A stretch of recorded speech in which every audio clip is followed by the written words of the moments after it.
Temple 13, Dainichiji. This temple has the same name as Temple 4, the Temple of the Great Sun.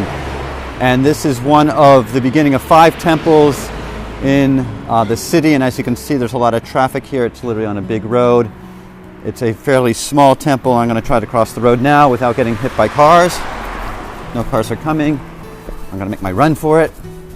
You're greeted by these cool praying hands with a little Buddha on the inside.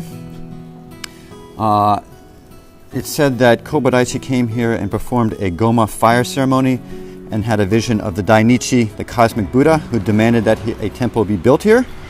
And there are 2 images of Dainichi on the ground, one carved by Kobodaishi and the other by Gyogi. So you come in, and here's where you would wash your hands. I'm not sure the story behind this. Kind of must be an interesting story of some sort. Another little image.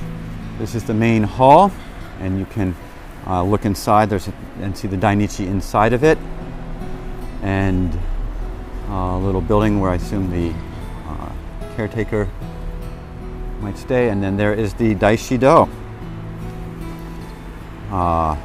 That's all there is to this temple. Well, there's, I guess, also a little shrine and a dragon over here, and I'm not sure the story behind the shrine and the dragon. Now, what's interesting about this temple is right across the street is a Shinto shrine, Ichinomiya. And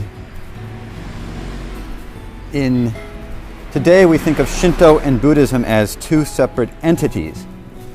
But throughout most of the history, they were really just one. In fact, most historians don't really see a difference between them. Buddhist deities had Shinto names and identities, and Shinto deities had Buddhist names and identities, and they were completely intertwined.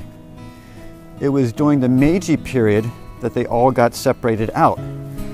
The new Meiji Japan wanted to have an ideology that would ground its society, and it viewed Western society kind of based on Christianity, and some people picked up the mantle that Shinto was the key to Japanese identity. So they tried to forcibly separate Shinto out from Buddhism, and it was actually a fairly violent time as people went around and smashed Buddhist temples. And it was at that time that a number of shrines and temples separated out, particularly along this Shikoku pilgrimage routes. Here's a cool-ass lantern. So there are a number of shrines on this pilgrimage route that we could kind of say were really almost Shinto. I mean, there are a number of temples on this pilgrimage route that were really basically Shinto shrines in the past.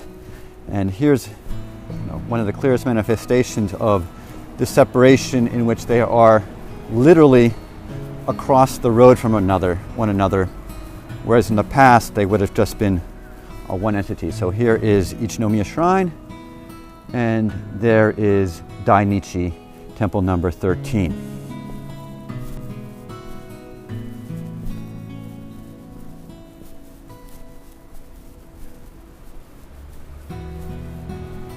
And here we have another little back hall. Going on. So, this is Ichinomiya Shrine, right across from the Dainichi Temple.